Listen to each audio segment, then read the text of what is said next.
kita buka tirai sejarah menuju sebuah negeri di utara Sumatera yang menjadi cahaya Islam pertama di Nusantara. Namanya Samudra Pasai. Terletak di pesisir Aceh, di mana ombak-ombak membawa bukan hanya barang dagangan, tapi juga ide dan keyakinan baru. Sebelum Islam datang, masyarakat di sini hidup dalam harmoni antara Hindu, Buddha, dan kepercayaan leluhur. Namun, pelabuhan yang terbuka adalah jendela perubahan. Setiap kapal yang datang membawa harapan, membawa tantangan, dan pada akhirnya membawa cahaya.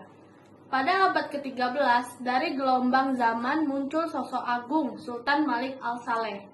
Seorang pemimpin yang bukan hanya memegang kekuasaan, tapi juga membawa misi suci.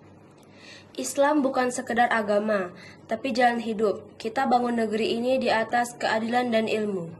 Ia tak datang dengan pedang, tapi dengan keteladanan. Ia belajar, lalu mengajarkan. Ia undang ulama, ia bangun masjid, dan ia memulai menanamkan nilai Islam ke dalam tatanan kerajaan.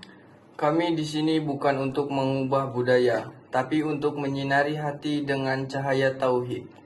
Bangunlah madrasah, ajarilah dengan sabar. Islam menyentuh hati, bukan menundukkan tubuh. Dan dari masjid yang menghadap laut, azan mulai berkumandang menjangkau cakrawala. Pelabuhan Pasai menjadi saksi lalu lalang peradaban. Kapal-kapal berdatangan dari berbagai penjuru dunia. Samudra Pasai tidak hanya memperdagangkan rempah, ia memperdagangkan nilai, amanah, kejujuran, dan ukhuwah. Sultan Malik Al-Saleh menjalin diplomasi lintas samudra. Kirim utusan ke Gujarat, bangun jembatan dengan Mesir. Kita bukan kerajaan kecil, kita bagian dari umat. Nama Samudra Pasai pun tercatat dalam catatan Ibnu Battuta dan para musafir Islam. Dan dari sini, Islam mulai mengalir ke seluruh pesisir Nusantara. Namun, jalan dakwah tak selalu lapang. Tak semua langsung paham. Tak semua langsung menerima. Masih banyak yang bertanya, apakah Islam akan menggusur adat atau menyatukannya? Kita buktikan lewat tindakan. Hormati tradisi selama tak bertentangan dengan syariat. Pendekatan yang lembut menjadi kunci. Diskusi dan teladan lebih kuat dari 1000 kata. Para ulama berjalan dari desa ke desa, bukan mengarui, tapi menyapa. Dakwah bukan paksaan, ia seperti air, masuk ke relung hati paling dalam, pelan namun pasti. Islam adalah cahaya, bukan bara. Ia menyinari, bukan membakar.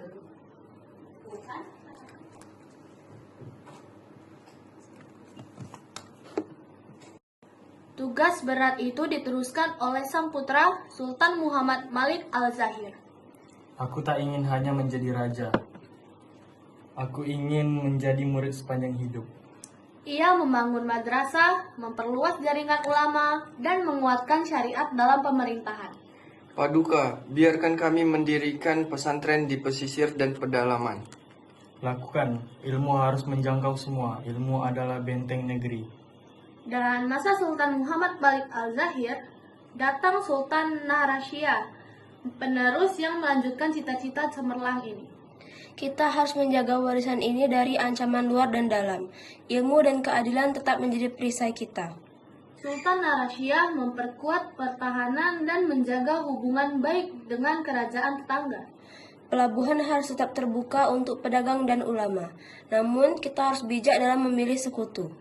Paduka, rakyat memerlukan ketegasan sekaligus kasih sayang dalam kepemimpinan. Benar, ilmu adalah lentera, dan pemimpin adalah penjaga lentera itu. Dalam kemegahan Samudra Pasai, tumbuh tunas-tunas baru, generasi muda yang haus akan ilmu. Mereka hafal Al-Quran, menulis tafsir, dan berangkat ke Timur Tengah menuntut pengetahuan. Anak-anak ini akan membawa cahaya lebih jauh dari yang kita capai. Sekembalinya, mereka mendirikan madrasah dan majelis ilmu. Ajarkan Islam dengan akhlak, bukan hanya dalil. Jadilah contoh yang hidup. Inilah warisan sejati, bukan istana, tapi jiwa-jiwa yang tercerahkan. Zaman terus berputar. Sultan Narasya menghadapi tantangan berat dari kekuatan baru. Malaka dan Aceh Darussalam memulai pergeseran pengaruh Samudra Pasai. Kita tak boleh gentar, ilmu dan iman akan jadi benteng terakhir kita. Jika kerajaan ini runtuh, pastikan ilmunya tetap berdiri. Meski kerajaan akhirnya menyatu dengan Aceh, semangat dan ilmu Samudra Pasai terus hidup. Namanya tetap abadi di hati para pencari ilmu dan pengamal Islam di Nusantara. Samudra Pasai mengajarkan kita bahwa kejayaan bukan ukur dari megahnya istana, melainkan dari seberapa banyak jiwa yang tercerahkan, seberapa luas ilmu yang tersebar. Warisan itu kini ada di tangan kita. Assalamualaikum warahmatullahi wabarakatuh.